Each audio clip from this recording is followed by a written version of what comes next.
சரி, இப்ப நமக்கு கனவுகள் வர டைமிங் தான் மேட்டர் அப்படின்ற மாரி சொல்லுவாங்க. இப்ப நமக்கு அது அதிகாலையில வந்த கனவாக இருந்தா தான் அந்த கனவு பலிக்கும். இல்லன்னா பலித்தமாகாதுன்றாங்க இல்லையா?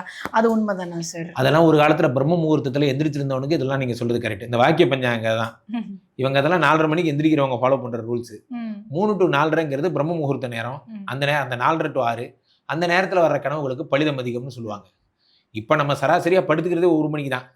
நமக்கு இயர்லி மார்னிங்கிறதே 7:30 மணி 8 மணி தான். என்ன சார் மார்னிங்கே கூப்பிட்டுருக்கீங்க. மணி 7:30 தான் சார் ஆகுது அப்படிங்கிறீங்க. 7:30 பா அதெல்லாம் உனக்கு 7:30 எங்களுக்கு இதுதான் வேக்கிங் டைம்.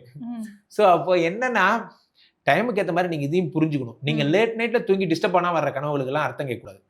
அதே மாதிரி பிரம்ம முகூர்த்த கான்செப்டே இப்ப கிடையாது. அதை ஃபாலோ பண்றாங்க. எனக்கு தெரிஞ்ச 150 பேர் 60 பேர் தான்.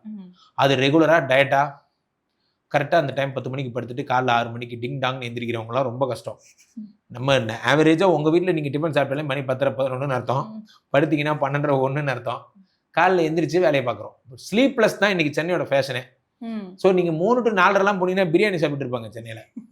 எல்லா வளர்ந்த நாடுகள்லையும் நைட் லைஃப் தான் இப்போ கல்ச்சர். நைட்டு தான் பீச்சுக்கு போகிறது, நைட்டு தான் மாலுக்கு போகிறது.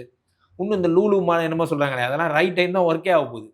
மக்கள் நைட் லைஃப் நோக்கி கன்வெர்ட் ஆகினா நைட் டைம் தான் பொல்யூஷன் ஃப்ரீ மென்டல் ஃப்ரீன்னு. நீங்க இன்னும் பழைய காலத்து சிஸ்டம் யூஸ் பண்ணக்கூடாது. ஸோ கனவு எப்போ வருதுங்கிறதெல்லாம் கல்ச்சர் பிரித்து வச்சதெல்லாம் முதல் ஜாமம் 2ஆம் ஜாமம் 3ஆம் ஜாமம் 4ஆம் ஜாமம்னு ஃபாலோ பண்ணி பிரித்து தூங்கினவனுக்கு